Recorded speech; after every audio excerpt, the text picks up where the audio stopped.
Hello mga amigas, tanamams, friends, plantitos and plantitas, including inang and tateng as well as daddy's tatang. Okay, today is a beautiful day, but before that, I would like to say thank you to my subscribers. For those who are new, kindly tap the like and subscribe button for Mommy Scrups channel. So today we'll have another review of this kind of plant. So see how big it is, bigger than my face. Okay, that is the underside, the abacial, and this is the adacial. So probably you have now a guess on what kind of plant is this.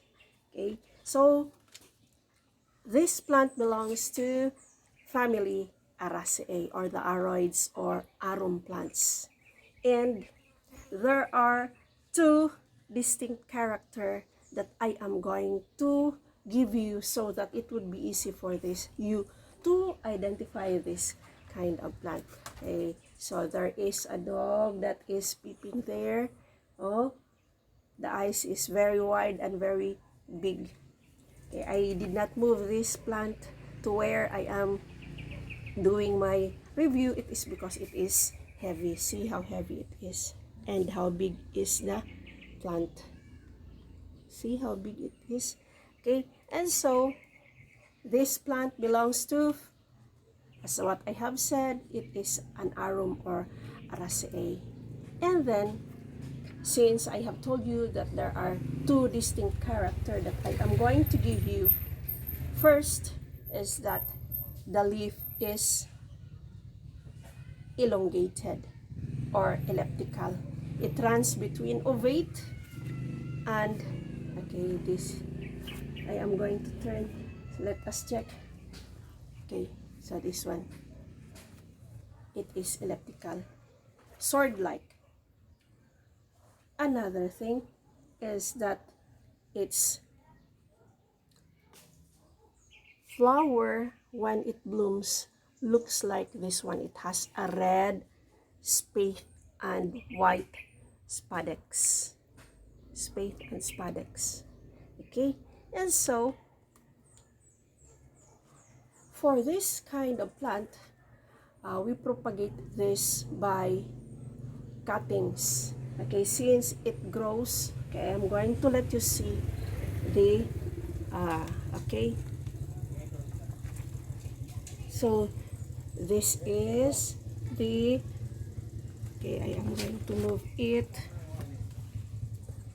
So this is, it has a very short stem with a rosette formation of the flower, I mean the leaf. In other words, it turns around the stem. But then, while it is in a rosette form, okay, the leaves are arranged in an alternate pattern. So though it is forming, it moves around the stem, but then the leaves are still in alternate pattern.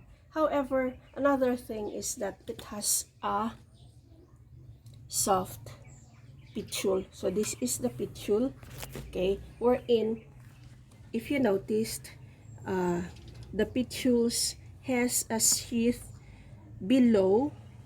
Okay, so this is the sheath, okay, which attaches itself nearly attached to the stem. So it is soft. Okay, soft. Not really soft, but it is, what is that? This kind of plant is considered as an herb. Okay, and so another thing, aside from propagating it through cutting, see to it that when you are going to cut, I can top cut this one, but when I am going to top cut, I am pretty sure that I am going to include the, okay, I am going to cut it below the node, having the presence of the stem. So this is a well-developed plant of the genus Philodendron, species Wendlandii Schott. But the common name for this kind of plant is the green Orlando. We call this green Orlando, or Philodendron Orlando, or Orlando, but this is not the imperial green. Okay, what is the difference? I am going to tell you what is the difference between this green Orlando and the imperial green. For imperial green, they are non viner. What term is that? Non-viner. So in other words, it doesn't grow upward, but it forms a rosette. However, with this kind of plant, our Philodendron Orlando, is that though it forms a rosette around the stem and it is moving in an alternate way, however, it is a viner because it grows upward. Another thing is, what is the difference between that of the juvenile leaf and that of the adult leaf? For juvenile leaf, it is lighter in color. When we say lighter, it is I think that is lime green or chartreuse. But then for adult leaf, just like this one at the bottom, okay, it becomes dark green. Okay, but when it is still young, okay, lighter in color. But for the meantime, I cannot discern. Okay, here is a leaf that is not opened yet. So juvenile leaf, just like this one, lime color. It's not lime color, light green, chartreuse. But the adult one is dark green. For its medium, preferred medium is those that are well drained medium, just like a combination of dark soil, our anonotong, as well as rice hulls. Or you can have your own medium, for a well drained medium for your philodendrons. Okay, another thing for this one is its leaf tip it runs between that of acute to acuminate. However, for the base, okay, since it's not actually rounded, but it is a sagittate. So when I say sagittate, it looks like that of an arrow.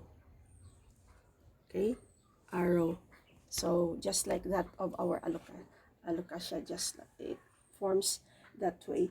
And another thing, for its margin, it is somewhat, though it is smooth or entire, but then it is also undulate or wavy. So it is a combination of an entire but wavy leaf margin.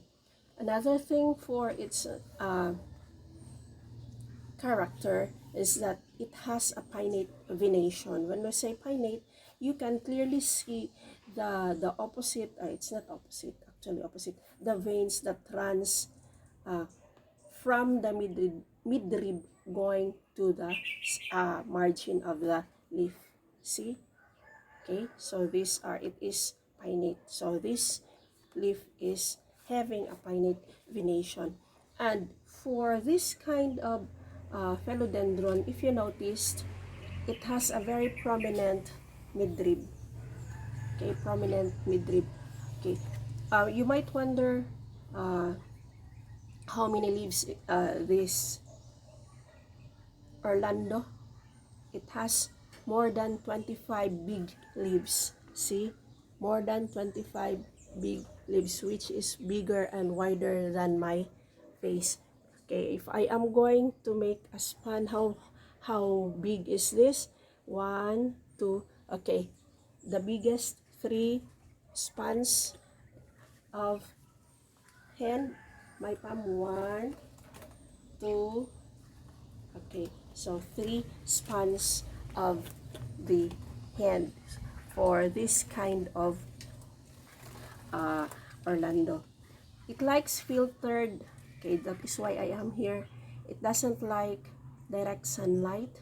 it is in a filtered light, so meaning to say at 2 o'clock or 3 o'clock later, this is the only time that it can have the full sunlight. But then for it is now almost 12 o'clock, it is now in a shaded part of my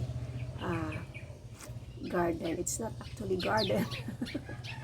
Okay, another thing, there are instances in which something will happen in the leaf. That is why there are times in which the formation of the leaf is not actually half full, half, just like this one.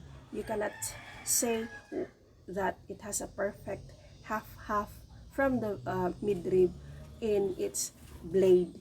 There are those that are only 1/4, the rest is wider. But this one, okay, this one is it has a perfect division of the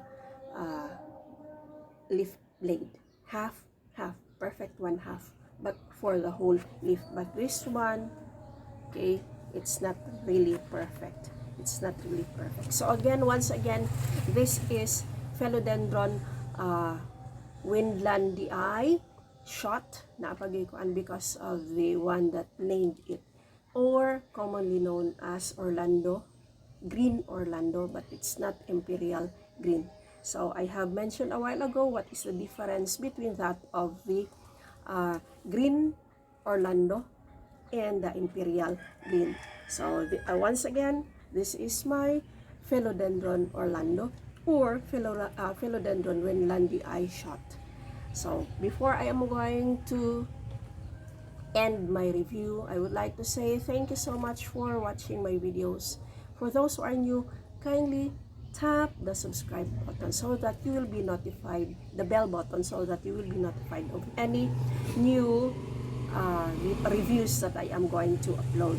Before that, I am going to say thank you to my subscribers, as well as Kent, who is very patient enough to share my new tweets, as well as Arjun. Thank you so much for being patient enough to retweet my reviews. God bless everybody and stay safe. Thank you, and plant moms, tanaw moms, shout out. So once again, my Philodendron Orlando, or Orlando Philodendron. I am not sure if probably this is a year old. So this is our Philodendron Orlando. I am going to let you see some before